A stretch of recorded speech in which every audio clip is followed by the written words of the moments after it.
Whoever invented group projects needs a slap. Not sure if this is right place to post, but here we go. TLDR, stuck in group with person who hates me, do I ask to switch or stay and stick it out? Long story short, I'm final year of uni and second semester has just started this week.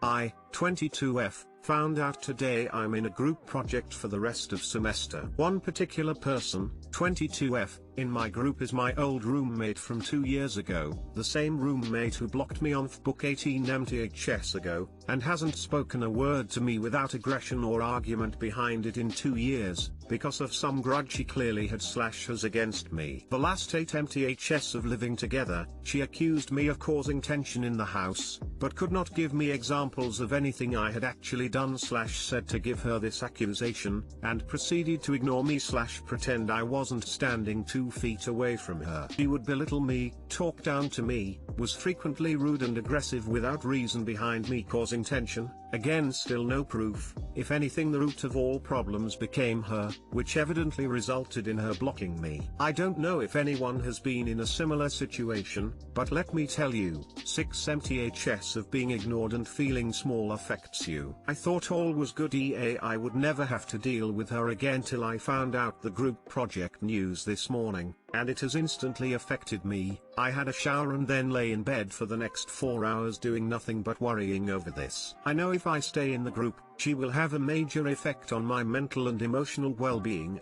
never mind my academic ability for the group, just like she did in the house 2 years ago. And for people who say, oh, that's the past, she'll be professional and not bring it into class. We were in a group project at the time of her beginning to hate me, and she certainly wasn't professional about things then. I want to email the teacher and ask to switch, but I feel he'll just come out with the usual group projects make you work with people you don't want to, which I agree, but if it's someone who is rude and aggressive, and will likely cause a detriment to me, then surely that is enough reason to switch. My current roommate, who did live with the two of us also 2 years ago, thinks I should wait and see what happens when the class properly starts in Friday. He thinks she may have matured a little in the previous 2 years and will be nicer. I strongly disagree with this, but I don't think the teacher will take me seriously. Update: thank you to everyone for your replies. I also discussed this with a close friend, who reminded me every student has a personal tutor to deal with things like this, so I emailed him and asked if it was possible to move groups. I didn't give elaborate details, I just said a certain member and I have a difficult past, and I did not feel it would be the best environment, not just for group work, but mainly for myself and my mental/emotional well-being. Thankfully my tutor is a lovely person. He said he was sorry to hear this, asked for the name of the person so they knew who I needed to avoid, confirming the groups would be rearranged. I'm so much calmer now, my concerns have been heard and acted upon, and hopefully I will have no major issues/minimal interaction with this person for the next semester, or ever again after graduation. May as well reach out to your professor, explain that you and your old roommate haven't been on good terms for a while and you feel it would affect the quality of your project. The worst he'll say is work it out and you'll be back to where you are now.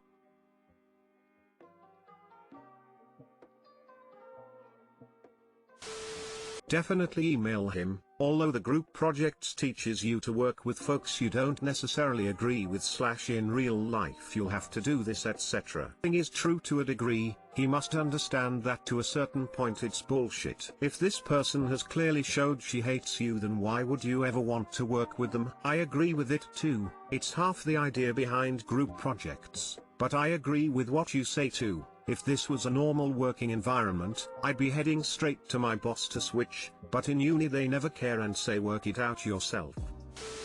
You are about to learn one of the most critical business skills there is to know. Document everything. This skill will serve you well and is the most important thing to learn from the assignment. After each group meeting, take notes on who is assigned to what and when it's due. When they fail to deliver, then document that, document who picked up the slack, and onwards. Schedule check-ins with your professor/boss to highlight where you are at in the project, progress/stoppers for help.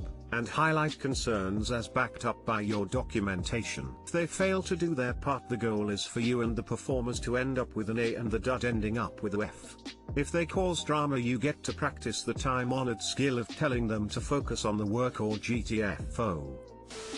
I have taught undergrad and have taught in a graduate program for 10+ years. I ask students about who they want to / don't want to work with before I assign group projects, because this shit is detrimental to your education. I do think you should tell your professor that you've been assigned to a group with a former roommate who was abusive to you, and for your own safety you should not be grouped with that person. Do not go into all the gory details. Just say that for your own safety this is not a person you can work with. If asked for the gory details, say that she has been aggressive and cruel without giving specific examples. If the professor gives you the "you have to learn to work with people" line, then escalate it to the dean of your department. Again, hold the line around working with someone who has been abusive, aggressive, and cruel to you, but do not describe specific conversations or whatever. Yes, you do need to learn how to work with a variety of people. Indeed, the best thing I learned in grad school was a professor telling us that we needed to learn how to give presentations and do group projects, which I found deeply frustrating at the time. Turns out they were right. But you don't have to work with someone who deliberately makes your life hell. Learning how to speak to an authority and get yourself out of a bad situation in a way that makes you come across as responsible and trustworthy is also a valid part of the educational experience.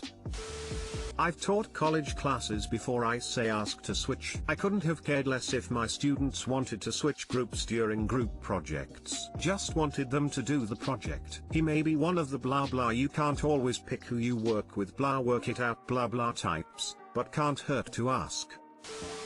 Housemate's boyfriend won't go home. Context: there are 3 women living in the house, me, 24, S 20 and K 18. I have lived here for 12 months, S since last October, and K moved in a month ago. S is the connecting factor between the 3 of us, as she knew us both separately before we lived together. K moved in barely a month ago, and her boyfriend has been at our house for roughly 2/3 of her time here. The only time he's not here is when she's not here. His 2-week streak of living in this house only finished over the weekend because K visited friends for a couple days. This has not been discussed between the 3 of us beforehand. He doesn't pay bills or contribute to the house other than being a guest. S and I want the boyfriend out. It's getting ridiculous. We also both have partners and make an effort to equally space our time between different houses when visiting each other. S and I want to talk about this in person with K, but we can never catch her by herself. When she is mingling in the house, her boyfriend is right there with her. This is a vague description of the situation, but does anyone have any ideas on how to best communicate with a housemate in this kind of situation? Too long didn't read. What's the best way to tell our housemate's boyfriend to go home? What does the lease say about guests? Talk about it when he's there. Text or email to set up a house meeting. You can use it as an opportunity to work out anything else any of you have questions or complaints about too. Send her a text that you should have a house meeting, just the 3 of you, to discuss some things, and that it should be done as soon as possible. We couldn't help but notice that your BF is here a lot. We like him, but this isn't about that. He is here all the time, more or less. The 3 of us didn't discuss having a 4th roommate, and Kay and I didn't agree to having a 4th roommate. Nobody even asked us if we are okay with having another person here all the time. He doesn't contribute towards bills or chores, and that's not okay or fair. I think we should discuss how long each of us can have their so's over 2/3 nights. What you decide. It doesn't matter if BF is there or not. Grab K and tell her it's time for him to spend time at his own house. You don't need to tell her secretly. He can, and should, hear. You have 2 roommates, not 3, and he contributes nothing. Talk openly.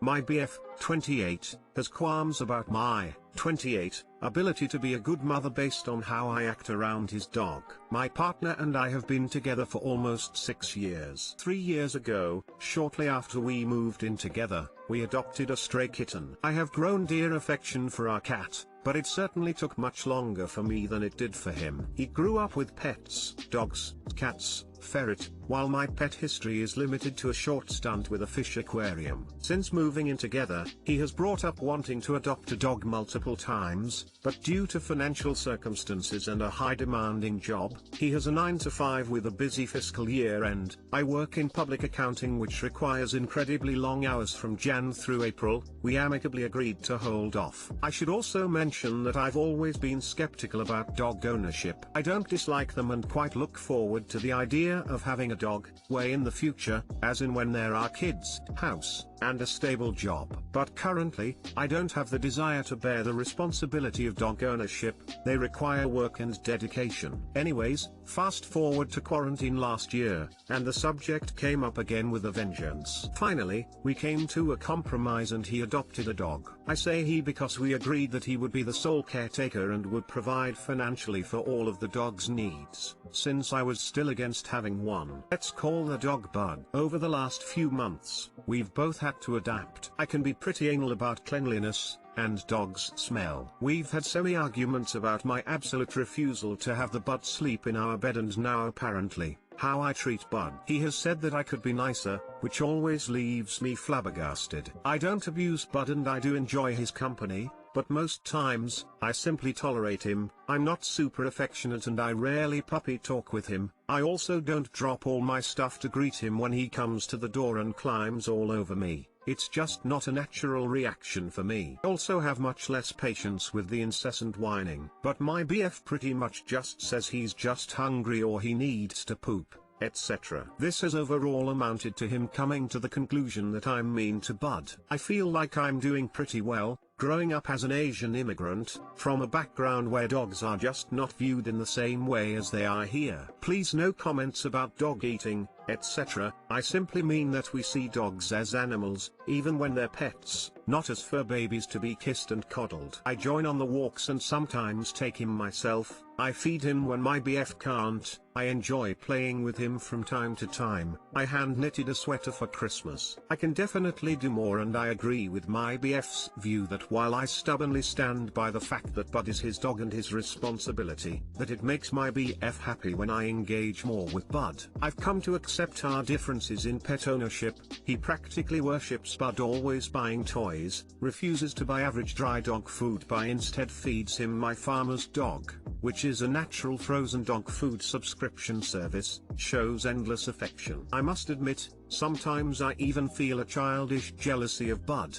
but he is incredibly adorable. I get it. But I would definitely not be able to devote the amount of time and money to a dog like he does. I thought we were on the same page regarding our differences, but an argument last week totally blindsided me. He basically said that based on my behavior with Bud the past few months that he doubts that I would be the mother that he envisions, since I have not been the super caring and nurturing type with Bud. I was completely shocked. Totally understand pet ownership as a test run for parenthood, but only if both parties see the pet that way. And I do not see dogs as children. I'm especially angry because we had agreed from the beginning that Bud would be his responsibility, so I find the fact that he's saying that I don't help with feeding, walking with Bud as much to be a reflection of how I would treat my child to be incredibly off base. I explained to him that I would be set up to fail if he believes how I treat/see Bud would parallel how I treat my child. He simply responded that to him, a dog is basically a child and it's just how he feels. I hit a dead end when I asked him to see things from my perspective and implored him to believe that I would be different to a dog versus a human baby, because they're fundamentally different. One is your own flesh and linked to the future,